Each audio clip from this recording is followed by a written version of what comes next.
जय Hind and welcome back to the defence days. आज हम लोग सीडीएस 2025 के फर्स्ट पेपर में सेट ए क्वेश्चन नंबर 61 से 120 तक करने जा रहे हैं। ये पीओपी यानी पासवर्ड ऑफ पीवाईक्यू से पासिंग आउट परेड तक जाने की कहानी है। ये हमारे 45 डेज जो चैलेंज है उसके अंतर्गत हम इसको कर रहे हैं। ठीक है, सीधा हम आते हैं क्वेश्चंस पे। पहला क्वेश्चन है कि इस स्टेटमेंट को देखना है कि परफॉर्मेंस जो है मर्चेंटाइज एक्सपोर्ट्स में हुआ है इंडिया में 2024 में। तो ये करंट अफेयर का क्वेश्चन है उस टाइम का। देखते हैं कैसे वो गलत स्टेटमेंट जो है वो बनाता है। यहाँ पे करेक्ट पूछा है, कौन सा करेक्ट है। ठीक है, कह रहा है कि कैपिटल गुड्स जैसे मशीनरी है, इक्विपमेंट्स है और दूसरे जो ड्यूरेबल गुड्स हैं वो डिक्रीज हुए हैं सब्सटेंशियली। ठीक है, तो जब भी कोई एडजेक्टिव या एडवर्ब ऐड करता है तो वो गलत देने की चांसेस उसके ज़्यादा बढ़ जाते हैं। तो डिक्रीज हुआ होगा, लेकिन ये सब्सटेंशियली देने की क्या ज़रूरत थी। ठीक है, ये गलत हो गया। ठीक है, और वैसे भी ड्यूरेबल गुड्स जिस तरह से हमारा पॉपुलेशन बढ़ रहा है वो इंक्रीज होना चाहिए, ना कि डिक्रीज होना चाहिए। उसके बाद से share of consumer goods and intermediate goods increase. जो कंज्यूमर गुड्स थे और इंटरमीडिएट गुड्स थे उनके शेयर्स बोल रहा है कि इंक्रीज हुआ है, नहीं, ये भी डिक्रीज हुआ था। कंज्यूमर गुड्स जो है वो 48.9% से 47% के आसपास चला गया था। तो बजट से क्वेश्चन आते हैं। एक करंट अफेयर का सीरीज है हम लोगों का, सेम मानिक शो, उसमें आप देखेंगे तो बजट से रिलेटेड हम लोगों ने कवर कर रखा। उसके बाद से प्रोजेक्ट नेक्सस के बारे में बोल रहा है कि कौन सा स्टेटमेंट जो होगा सही होगा। तो ये है एक क्रॉस बॉर्डर रिटेल पेमेंट के लिए प्रोजेक्ट नेक्सस लाया गया था। उसके बाद से कंज्यूमर प्राइस इंडेक्स में हाउसिंग जो है उसको किस में रखा जाता है। तो हाउसिंग को हमारे यहाँ कोर सर्विस में रखा जाता है। ठीक है, core capital goods, capital goods में वो चीज़ जो प्रोडक्शन में काम आए, कोई मशीनरी हो गया उसे हम capital goods. Non durable goods में जैसे कि फ्यूल हो गया, फूड हो गया, इसको नॉन ड्यूरेबल में। और कंज्यूमर ड्यूरेबल गुड्स में क्या हो जाएगा, फ्रिज हो जाएगा जो कुछ समय तक चले। ठीक है, नेक्स्ट क्वेश्चन की तरफ हम बढ़ते हैं। कह रहा है कि कौन सा जो है वो इस्टेब्लिश किया था first global capacity centre in India. ठीक है, तो टेक्सटाइल इंस्ट्रूमेंट करंट अफेयर उस टाइम का, ये करंट नहीं है। कोर इन्फ्लेशन जो है उसकी बात कर रहा है। तो इसमें CPI headline inflation. Headline inflation क्या होता है कि जो वोलेटाइल कंपोनेंट होते हैं जैसे कि फूड हो गया, फ्यूल हो गया, वोलेटाइल कंपोनेंट जो होते हैं उसमें अगर सीपीआई हेडलाइन इन्फ्लेशन में से माइनस कर दिया जाए फूड और एनर्जी आइटम को, ठीक है, तो उसको हम क्या बोलते हैं, कोर इन्फ्लेशन। ठीक है, उसका ऐसा कह रहा है कि पोषण भी पढ़ाई भी, ये नई शिक्षा जो नीति आई थी 2020 की, वो किस प्रोग्राम के अंतर्गत लाया गया है। ठीक है, तो अर्ली चाइल्डहुड केयर और एजुकेशन, ये हमारे संविधान के आर्टिकल नंबर 45 में दिया हुआ है जो 86 कॉन्स्टिट्यूशनल अमेंडमेंट से हमारे में जोड़ा गया था। ठीक है, समग्र शिक्षा अभियान की हम बात करें तो ये क्लास 1 से लेकर 12 तक की बच्चियों की बात करता है। ठीक है, तो ये हमें ध्यान रखना है। उसके बाद से और पोषण ही पढ़ाई भी, ये 0 से 6 ईयर्स के बच्चों की बात कर रहा है, तो इसलिए ये ऑप्शन तो नहीं होगा, सी होगा इसका। अगला क्वेश्चन कह रहा है आखिर फ्लेक्सी वर्कर जो होते हैं इंडिया में हम किसको बोलते हैं। तो फॉर्मल कॉन्ट्रैक्ट स्टाफ होते हैं जो ऑर्गेनाइज कॉन्ट्रैक्ट में होते हैं, उसे हम लोग फ्लेक्सी वर्कर्स के नाम से जानते हैं। ठीक है, इनके लिए बेनिफिट्स वगैरह दिए जाते हैं। और इंटीग्रेटेड टीचर्स प्रोग्राम की अगर हम बात करें कि वो कौन सा है जो इंटीग्रेटेड टीचर प्रोग्राम्स की बात करता है, तो वो हमारा है निष्ठा प्रोग्राम जो है वो इंटीग्रेटेड टीचर प्रोग्राम, ताकि टीचर की भी ट्रेनिंग कराई जाए ताकि वो भी बच्चों को क्या कर सकें, अच्छी शिक्षा दे सकें। ठीक है, ये हमें ध्यान रखना है। उसके बाद से नेक्स्ट क्वेश्चन की तरफ हम बढ़ते हैं। कह रहा है कि कौन सा इंस्ट्रूमेंट है जो बीपी को यानी ब्लड प्रेशर को मैन्युअली जो है वो मेजर करता है। तो स्फाइगोमोमेनोमीटर। ठीक है, और ये करता है 120/80 mm ऑफ मरकरी को हम एचजी से रिप्रेजेंट करते हैं, ये हमें ध्यान रखना है। ठीक है, उसके बाद से अगला क्वेश्चन है मायोपिया को हम और किस नाम से जानते हैं, नियर साइटनेस, और इसको सही करने के लिए कनकेव लेंस की जरूरत होती है। ठीक है, हाइपर मायोपिया को किस नाम से जानते हैं, तो फार साइटेडनेस। ठीक है, और इसको सही करने के लिए हमारा कन्वेक्स लेंस की यूज होता है। ठीक है, तो ये हमें ध्यान रखना है। पेरिसोबायोपिया जो होता है ये ओल्ड एज के कारण जो होता है, कैटरेक्ट जो है वो ऑपरेशन के थ्रू कराया जाता है। ठीक है, स्पॉन्जेस जो बिलोंग करते हैं कौन से फाइलम को, तो पोरीफेरा को। ठीक है, ये हमें ध्यान रखना है। उसके बाद से हमारा अगला क्वेश्चन कह रहा है आखिर रफ एंडोप्लाज्मिक रेटिकुलम जिसमें रफ जो दिखता है वो किस वजह से वो रफ दिखता है, ये क्वेश्चन पूछा हुआ है। तो राइबोसोम्स जो होते हैं उसके सरफेस पे होते हैं, इसीलिए वो रफ दिखता है। उसके बाद से अगला क्वेश्चन कह रहा है कि कौन सा जो है इसमें प्लांट हार्मोन्स नहीं है। प्लांट हार्मोन्स नहीं है पूछ रहा है, ठीक है, तो वो हमारा है थायरोक्साइन। थायरोक्साइन जो है वो हमारे एनिमल का हार्मोन, ठीक है। और बाकी सब ये तीनों जो है गिबलिन्स, एब्सिक्स एसिड और ऑक्साइंस, ये क्या है, ये सब जो हमारे हैं प्लांट्स के जो हैं वो हार्मोन्स हैं। तो इनके क्या क्या यूजेस हैं ये भी आपको पता होना चाहिए, ठीक है। नेक्स्ट क्वेश्चन की तरफ हम बढ़ते हैं। लैक्टोज किस किस चीज़ से मिलके बना होता है, ठीक है। तो लैक्टोज जो है वो हमारा ग्लूकोज और ग्लैक्टोज से मिलके बना होता है। एंजाइम जो catalyst the same reaction but have different amino acid composition are commonly referred as, उसे हम किस नाम से जानते हैं, तो आइसो एंजाइम। आइसो मतलब क्या होता है कि सेम, जिसका एंजाइम तो सेम हो, कैटलिस्ट का काम सेम रिएक्शन हो, लेकिन अलग अलग अमीनो एसिड का जो है कंपोजिशन उसमें मिलकर बनाया गया। आइसोटोप्स में क्या होता है कि एटॉमिक नंबर जो है हमारा सेम होना चाहिए, ठीक है, ये हमें ध्यान रखना है। आइसोमर्स मतलब क्या होता है कि इसमें सेम केमिकल फॉर्मूला होता है बट डिफरेंट स्ट्रक्चर, ठीक है, ये हमें ध्यान रखना है, डिफरेंट स्ट्रक्चर होता है, ठीक है। उसके बाद से है को एंजाइम्स, एक को मतलब टू होता है, जैसे को इम्प्लॉय होते हैं, ठीक है, वैसे ही एंजाइम्स के ही रूप होते हैं ये। कितने कार्बन एटम्स जो होते हैं प्रेजेंट होते हैं पिरुवेट मॉलिक्यूल्स में। पिरुवेट्स मॉलिक्यूल्स की अगर हम बात करें कि उसमें कितने मॉलिक्यूल्स प्रेजेंट होते हैं, तो 3 है, 3 कार्बन एटम जो है उसमें प्रेजेंट रहते हैं। नॉर्मल जो साइटोलोसिस प्रेशर है ह्यूमन बींग्स में, उसको हम लोग क्या कहते हैं, ठीक है। तो साइटोलोसिस प्रेशर जो होता है वो 120 mm ऑफ Hg होता है। अच्छा, साइटोलिसिस प्रेशर जो होता है इसको हम लोग बोलते हैं कि ये कॉन्ट्रैक्ट कर रहा है, ठीक है। और एक होता है डायस्टोलोसी, ठीक है, डायस्टोलोकिक प्रेशर जो होता है, ठीक है, इसको हम लोग बोलते हैं कि ये क्या कर रहा है, ये रिलैक्स कर रहा है। ये कॉन्ट्रैक्ट करता है, ये रिलैक्स करता है। तो इनके बारे में अगर पूछते तो आपको ये मालूम होना चाहिए। अगला क्वेश्चन कह रहा है कि human eye has a point that lack photo receptor cell that is identified as, तो जो फोटो रिसेप्टर सेल को जो लैक करता है उसे हम किस नाम से जानते हैं, तो ब्लाइंड स्पॉट्स के नाम से हम उसको जानते हैं, ठीक है। उसके बाद से अगला क्वेश्चन जो है हमसे पूछ रहा है, नेक्स्ट क्वेश्चन की तरफ हम बढ़ते हैं। कौन सा अमेंडमेंट जो है वो जीएसटी को इंट्रोड्यूस करता है, ठीक है, ये क्वेश्चन हमसे पूछा हुआ है। तो देखो जीएसटी मतलब क्या, वन नेशन वन टैक्स, ठीक है, तो ये 100 के बाद जो है 101st, ठीक है, ये अमेंडमेंट हो गया। 102nd अमेंडमेंट में जो है, जो हमारा ओबीसी के जो बॉडी थी उसको हम लोगों ने कॉन्स्टिट्यूशनल स्टेटस दिया, ठीक है। तो ओबीसी सेकंड में सेकंड लेटर क्या आता है, बी आता है, ठीक है, ये हमें ध्यान रखना है। और 103rd अमेंडमेंट जो है वो ईडब्ल्यूएस, इसमें 3 लेटर है ईडब्ल्यूएस, उनको 10% जो है रिजर्वेशन मिला, ठीक है। 104th में क्या होता है, एससी और एसटी की जो लोकसभा में सीट्स है उसको 10 साल के लिए बढ़ा दिया गया, और एंग्लो इंडियन की जो रिजर्वेशन मिलता था वो फिनिश कर दिया गया। तो ये हमें ध्यान रखना है। 106 में क्या किया गया कि 1/3 रिजर्वेशन जो है महिलाओं को दिया गया, ठीक है। 1/3 रिजर्वेशन महिलाओं को कहाँ दिया गया है, लोकसभा में, ठीक है, ये ध्यान रखना है। पंचायत में 73rd 74th से मिला है, ठीक है, ये लोकसभा में दिया गया है। 106th नारी शक्ति जो है उसके नाम से ये बिल आई थी, ठीक है। इंटरनेशनल डे ऑफ डेमोक्रेसी की अगर हम बात करें, ये कब हुआ था, तो ये 15 सितंबर को हुआ था।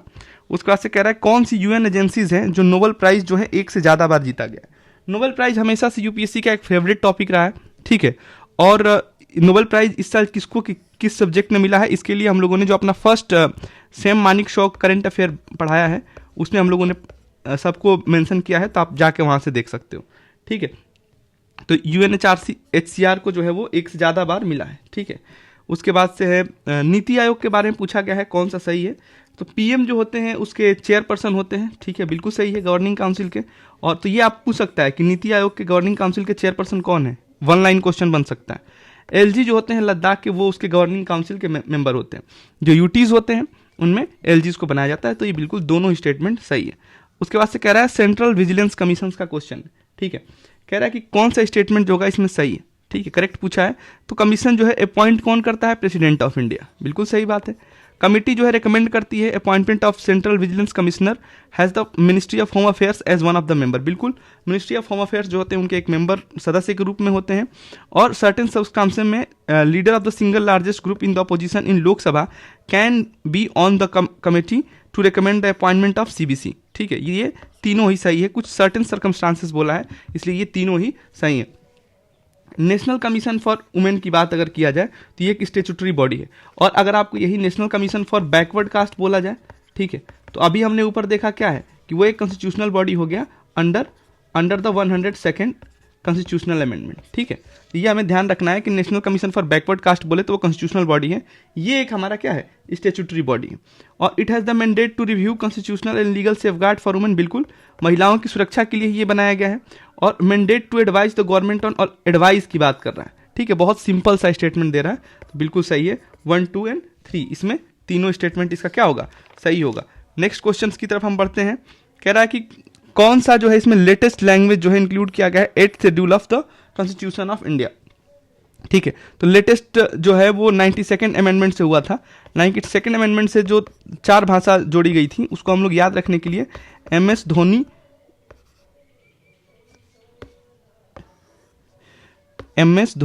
ठीक है, MS धोनी बोलो। ठीक है, MS धोनी बोलो का क्या होगा, देखो MS से हो जाएगा मैथिली, S से हो जाएगा सैंथली, ठीक है, धोनी से हो जाएगा डोगरी, और बोलो से हो जाएगा बोडो। ठीक है, तो ये 4 भाषाएं जो हैं वो 92nd से जोड़ी गई थी। और हमारा मकान जो है हमारा 71st अमेंडमेंट से जोड़ा गया था। उसमें M से आ जाएगा मणिपुर, K से आ जाएगा कोंकणी, और N से नेपाली। ठीक है, और 21st से जो है वो सिंधी जोड़ी गई थी। ठीक है, सिंधी में क्या है, 2 आई है, तो 21st 2 आई। ठीक है, ऐसे आप याद रखेंगे। और 96th में ओडिया का नाम जो है चेंज किया गया था, ओडिया का नाम चेंज करके उड़िया रखा गया था। ठीक है, तो ये हमें ध्यान रखना है। इन जितना भी इससे इंपॉर्टेंट अमेंडमेंट था, और ये भी ध्यान रखना है कि हमारा लैंग्वेज जो है किस शेड्यूल में आता है, 8th शेड्यूल में। ठीक है, ये हमें सब चीज़ें ध्यान रखनी है। कॉन्स्टिट्यूशन ऑफ इंडिया के अकॉर्डिंग इसमें पूछ रहा है कि कौन से स्टेटमेंट दिए हुए हैं वो करेक्ट है। 86th अमेंडमेंट एक्ट में राइट टू एजुकेशन जो है वो DPSC में जोड़ा गया था। नहीं भाई, राइट टू एजुकेशन 21A में जोड़ा गया था, जो कि हमारा फंडामेंटल राइट्स। ठीक है, ये हमें ध्यान रखना है। DPSC में भी एक बात जोड़ी गई थी जो था 45th में क्या है, early childhood care.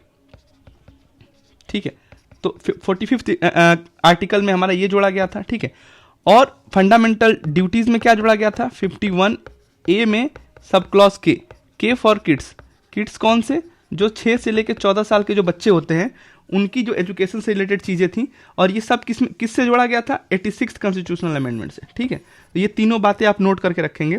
Right to work, right to education, ये दोनों राइट टू वर्क जो है वो आर्टिकल 41 में है। ठीक है, जो कि DPSP का पार्ट है। ठीक है, फंडामेंटल राइट नहीं है। राइट टू एजुकेशन बिल्कुल हमने राइट्स है, ये अभी हमने देखा आर्टिकल 21A में। ठीक है, तो यहाँ पे ये दोनों ही गलत हो जाएंगे। ठीक है, इसको क्या किया, रिवर्स कर दिया गया है। Right to education fundamental right होना चाहिए, और राइट टू वर्क DPSP होना चाहिए। स्वैपिंग रूल खेला है और कुछ नहीं। उसके बाद से अगला कह रहा है कौन से स्टेट हैं जिनके हाईएस्ट नंबर ऑफ सीट है in the council of state की बात करें हम तो तमिलनाडु हो। ठीक है, इसमें 18 जो है राज्यसभा की सीटें हैं। ठीक है, और आंध्रा और मध्य प्रदेश, इन दोनों में 11 सीट्स पाई गई जाती हैं, और बिहार में जो है वो 16 सीटें पाई जाती हैं। ठीक है, राज्यसभा की, तो ये हमें ध्यान रखना है। उसका से कह रहा है कि आर्टिकल 12 में जो स्टेट डिफाइन किया गया उसमें क्या क्या आता है, तो पार्लियामेंट आ जाएगा, स्टेट गवर्नमेंट, स्टेट लेजिस्लेचर, और लोकल अथॉरिटी जो पंचायत और म्यूनिसिपैलिटी है वो भी आ जाएगा। तो इसमें चारों स्टेटमेंट है। इंडस वाटर ट्रीटी के बारे में हम देखे जाएं तो जो ईस्टर्न रिवर है, ठीक है, हम लोग ईस्टर्न साइड में, पाकिस्तान वेस्टर्न साइड में, ईस्टर्न रिवर जो है RBS से आप याद रखोगे। ठीक है, रिजर्व बैंक ऑफ स्विट्जरलैंड। ठीक है, ऐसे करके आप याद रख सकते हो। तो R से क्या है, रबी, ब्यास और सतलज, ये इंडिया के साइड है। और वेस्टर्न रिवर जो पाकिस्तान के साइड है उसे हम क्या रखेंगे, हर बात पे कहाँ चला जाता है, इंटरनेशनल कोर्ट ऑफ जस्टिस में वो जस्टिस मांगने चला जाता है। ठीक है, तो हम ये ध्यान रखेंगे कि वहाँ पे ICJ मतलब इंडस और चेनाब और झेलम, ठीक है, ये जो है पाकिस्तान के साइड है। तो बिल्कुल सही, इसमें दोनों स्टेटमेंट जो है हमारा सही दिया हुआ है। ठीक है, नेक्स्ट क्वेश्चन की तरफ हम बढ़ेंगे। कह रहा है कि पार्लियामेंट प्रिविलेज जो है मेंबर्स को दिए गए हैं, उसमें कौन सा स्टेटमेंट सही है। तो स्पीकर को एम्पावर किया गया है कि सुओ मोटो मतलब क्या होता है कि बाई सेल्फ वो क्या करेगा, सेल्फ कोई भी question of privilege for investigation वो ले सकता है। ठीक है, तो बिल्कुल सही है। उसके बाद से क्वेश्चन है प्रिविलेज के लिए, is accorded priority over other item in the list of business के लिस्ट में प्रायोरिटी ऑर्डर में, तो ये भी स्टेटमेंट सही है, कर सकता है। Privilege extended to freedom from preventing arrest और डिटेंशन। नहीं भाई, उसको पर्सनल कैपेसिटी में नहीं फ्रीडम मिलती है। जब वो एमपी के रूप में जब लोकसभा में अपनी स्पीच दे रहा होता है तो उस दौरान जो स्टेटमेंट देता है उससे उसको छूट दी गई है, ना कि किसी भी तरीके से। तो थर्ड जो है हमारा गलत हो जाएगा, 1 और 2 जो है इसका आंसर होगा। ठीक है, उसके बाद से कह रहा है कि किसने responsible for demarcating the border between India and Pakistan during the partition of India. तो रेडक्लिफ लाइन हम जानते हैं, सिरस रेडक्लिफ ने किया था। ठीक है, मोर्टिमर दुरंत लाइन जो है वो इंडिया अफगानिस्तान के बीच में है और अफगानिस्तान पाकिस्तान के बीच में भी इस लाइन को हम लोग बोलते हैं। ठीक है, तो इंडिया अफगानिस्तान और अफगानिस्तान पाकिस्तान, ठीक है, ठीक है, उनके बॉर्डर को बोलते हैं। हेनरी मैकमोहन, ये हमें मालूम है हमारा चाइना के साथ है। ठीक है, चाइना इंडिया का जो है हेनरी मैकमोहन लाइन। आर्थर बेल्फ्रूफ जो है ये हमारा, क्योंकि अभी बहुत जो है लड़ाई चल रही है इजराइल और पैलेस्तीन का, तो उनको जो है उसी लाइन को ये हम लोग आर्थर बेल्फ्रूफ लाइन बोलते हैं। ठीक है, उन्होंने खींचा था। उसके बाद से अगला है डॉक्टर मुथुलक्ष्मी रेड्डी, एक फ्रीडम फाइटर है। उनके बारे में कौन सा सही नहीं है? पहली लड़की स्टूडेंट थी जिन्हें मेंस कॉलेज में एडमिशन मिला था, बिल्कुल स्टेटमेंट ये सही है। पहली वुमेन लेजिस्लेटर थी ब्रिटिश इंडिया में। मेडिकल प्रोफेशनल थी, नाम से ही पता चल रहा है, डॉक्टर है। ऑनर्ड विथ भारत रत्न, भारत रत्न अभी तक जो है 4 महिलाओं को दिया गया है। ठीक है, जो इंडियन है। पहला जो है नो डाउट हमारी इंदिरा गांधी को दिया गया है। उसके बाद से है जो मदर टेरेसा को दूसरा। ठीक है, ये आपको मालूम होना चाहिए क्योंकि अभी भारत रत्न के लिए बहुत सारी आवाज़ें जो है उठाई गई हैं। उसके बाद से अरुणा अशरफ अली, ठीक है, इनको मिला है। और उसके बाद से है MS शुभलक्ष्मी। और अभी लेटेस्ट में एक और दिया गया है, वो 5 हो जाएंगी, लता मंगेशकर जी को। ठीक है, तो ये 5 लोगों को भारत रत्न दिया गया है, ये आपको ध्यान रखना है। उसके बाद से कह रहा है एडजर्नमेंट मोशन। एडजर्नमेंट मोशन का क्या होता है कि भैया हमें अटेंशन चाहिए। ठीक है, अटेंशन टू जो अर्जेंट इंपॉर्टेंस, पब्लिक जो इंपॉर्टेंस में है उनके लिए एडजर्नमेंट मोशन लाया जाता है। कौन सा उसमें बोल रहा है कि गलत है, सही नहीं है। ठीक है, तो पढ़ते हैं हम लोग। ऑब्जेक्टिव मोस्टली उसका सही देता है। Draw attention of the house to any recent matters of urgent public importance, बिल्कुल सही है, वही हम लोग ऊपर देखें। एक्स्ट्रा ऑर्डिनरी प्रोसीजर है, बिल्कुल। Can be worked on any matter of urgent importance that may even be with in the जुडिक्शन of state government. भाई स्टेट गवर्नमेंट की कोई चीज़ में जुडिक्शन होगा तो उसके लिए लोकसभा में क्यों कोई एडजर्नमेंट मोशन लाएगा, तो ये गलत हो जाएगा। चेयर हैज़ एब्सोल्यूट डिस्क्रिशन, हाँ बिल्कुल, जो स्पीकर होता है उसके पास डिस्क्रिशन होता है कि वो एडजर्नमेंट मोशन को अलाउ करे या ना करे। ठीक है, उसके बाद से since war begins in the minds of man, it is in the minds of man that the defences of peace must be constructed. Wars कहाँ होते हैं? मोस्टली वॉर जो होता है वो मेल ही स्टार्ट करते हैं, तो उनके माइंड्स में स्टार्ट होते हैं। ये ऑब्जर्वेशन जो है can be found in constitution of which of the organ of the UN. UN के किस ऑर्गन में पाया जाता है? तो ये यूनेस्को में ये बात बोली जाती है कि भाई ये हमारे ह्यूमन का क्रिएचर होता है, मैन के माइंड में वॉर क्रिएट होते हैं। ठीक है, तो हमें वहीं पे पीस को ही मैन्युफैक्चर करना पड़ेगा। क्योटो प्रोटोकॉल ये किससे रिलेटेड है, ये पूछा हुआ है। तो हमें ग्रीन हाउस गैस जो इमिशन है उसको रिड्यूस करना है। ओजोन लेयर डिप्लीशन की अगर बात करें तो मॉन्ट्रियल प्रोटोकॉल, ठीक है, उससे हमारा ये मिला हुआ है। बायोडाइवर्सिटी मैनेजमेंट की हम बात करें तो ये अर्थ समिट जो हुआ था रियो में, ठीक है, अर्थ समिट 1992 रियो में। ठीक है, तो वहाँ पे बायोडाइवर्सिटी मैनेजमेंट की बात करें। और क्लोरोफ्लोरोकार्बन भी मॉन्ट्रियल प्रोटोकॉल से ही रिलेटेड है। ठीक है, अगला हम क्वेश्चन देखें कि फायरवॉल का पर्पस क्या है। तो ये प्रिवेंट करता है unauthorised access to computer via internet. ठीक है, उसके बाद से हम नेक्स्ट क्वेश्चन की तरफ बढ़ते हैं, आगे देखते हैं।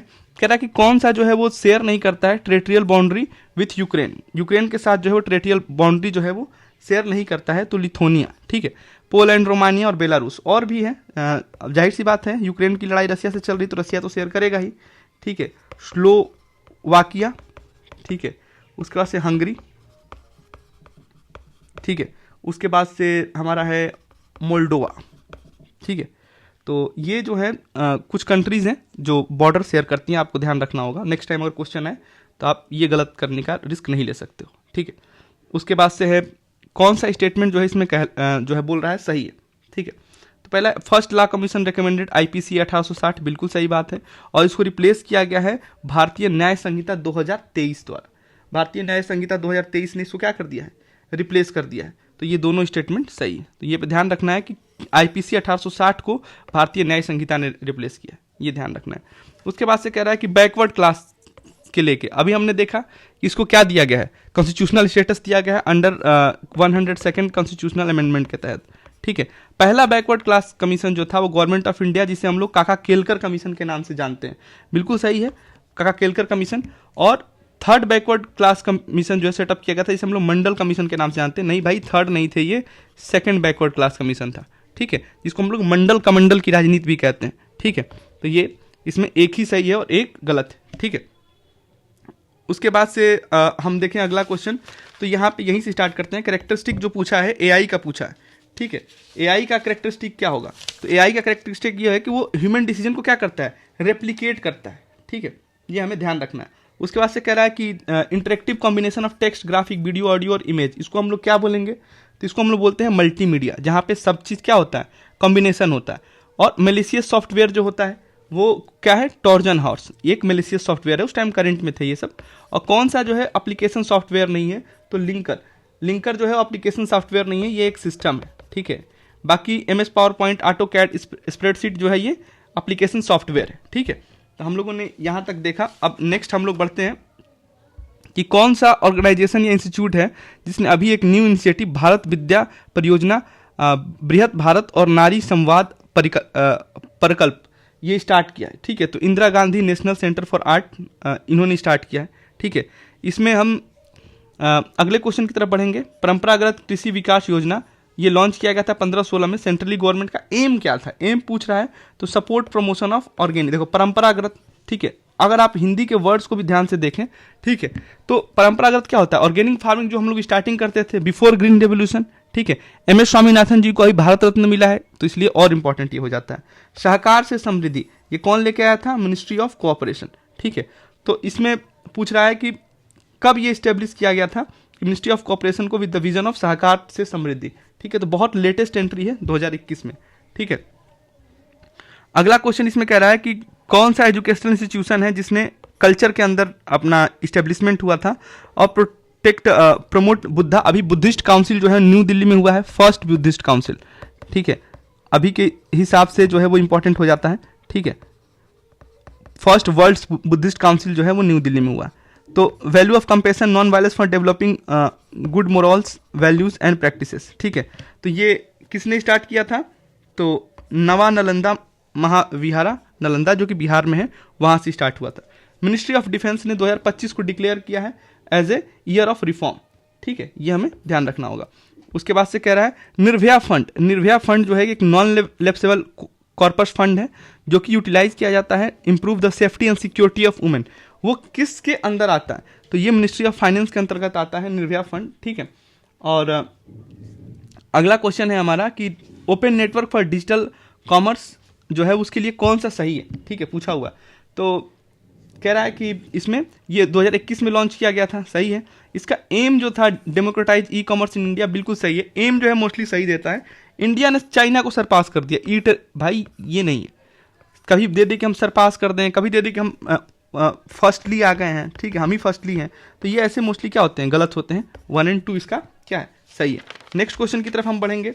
ठीक है, कह रहा है million mind augmented national aspiration and knowledge MANAK scheme है flagship programme inspire innovation in science pursuit for inspired research.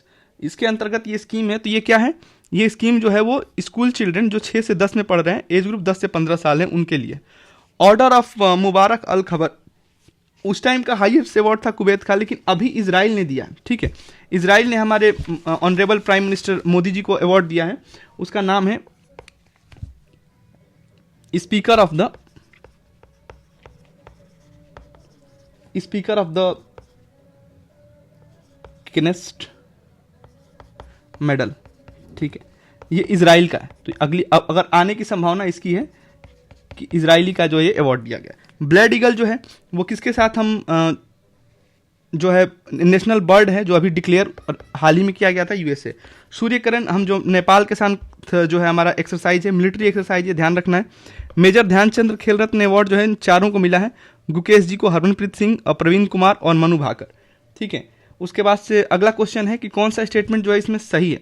तो मोयदम जो माउंट बरियल सिस्टम था अहोम डायनेस्टी कहाँ की है?